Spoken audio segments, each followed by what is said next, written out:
Someone in a lab coat asks you to press a button. The button hurts another person. You'll never see them again. Would you press it? Most people say no instantly. Not me. Never me. But the real answer is far stranger than you think. In 1961, a Yale psychologist named Stanley Milgram wanted to understand something haunting the world. How did ordinary people carry out atrocities during the Holocaust? Were they monsters or something closer to you than you'd like to admit? Here's how his experiment worked.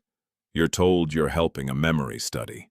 A man is strapped to electrodes in the next room. Each time he answers wrong, you press a switch. Each wrong answer raises the voltage. 15 volts, then 30, then more.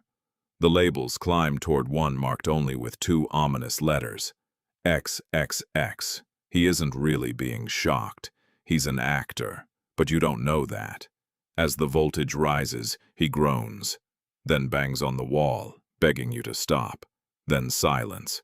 Beside you sits a calm man in a lab coat. He never yells. He just says 4 quiet sentences. Please continue.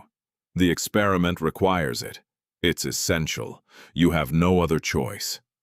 Before the study, psychiatrists predicted almost no one would go all the way, maybe 1 in 1,000. They were wrong. 65% went all the way.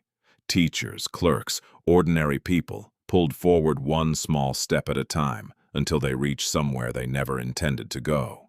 Why? Your brain isn't built to defy authority in one giant leap. Ask someone at the start to knock a stranger unconscious, and they'd refuse instantly. But nobody asked for a leap. They asked for a step. 15 volts, barely different from 0. 30, barely different from 15. Psychologists call this the foot-in-the-door effect. Once you agree to something small, your mind quietly redraws the line of what feels acceptable. There's a second mechanism.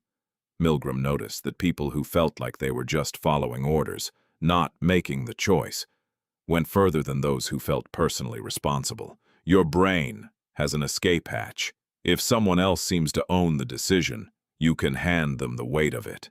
That's why sweating participants kept asking the man in the lab coat if it was really okay to continue. They weren't questioning the pain. They already knew it was real. They were asking who would carry the responsibility next. You do this too. Think of the last time you went along with something at work you privately disagreed with, because your manager said it was fine. A few years earlier, Solomon Asch showed something eerily similar.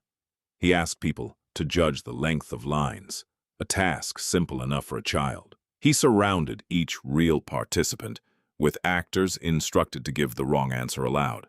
About a third of the time, the real participant caved, giving an answer they could see with their own eyes was wrong, simply because everyone said it first. Your eyes weren't the problem. Your group was. Decades later, Philip Zimbardo built a mock prison in a Stanford basement and assigned ordinary students to play guards and prisoners. Within days, some guards turned cruel, even sadistic. Not because they were bad people, because the role itself pulled behavior out of them they couldn't have predicted. Milgram's shocks, Asch's lines, Zimbardo's prison, 3 rooms, 3 decades, 1 discovery. Situation overpowers character, far more often than we're comfortable admitting. Here's the twist. You've probably believed morality is fixed, baked permanently into who you are. Good people do good things. But that's not what the data says. The same brain that would never dream of causing harm can, under the right pressure, be walked somewhere it never intended to go. This isn't an excuse. It's a warning label.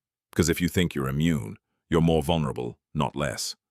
The participants who refused earliest in Milgram's study weren't always the most morally convicted on paper. They were the ones who said, out loud, "This doesn't feel right, and I'm allowed to stop right now before the next small step." That sentence is the entire defense your brain has against this kind of drift. Naming the process breaks its power. So here's the real question. It isn't about a stranger in a lab coat. Where in your life are you taking small steps that, if you'd seen the destination on day 1, you would have refused immediately? A habit you slid into, a boundary you moved back, just slightly, because the person asking wasn't a monster. Just calm, just standing right beside you. Would you press it? You already have. The only question left is whether you notice the next step before you take it.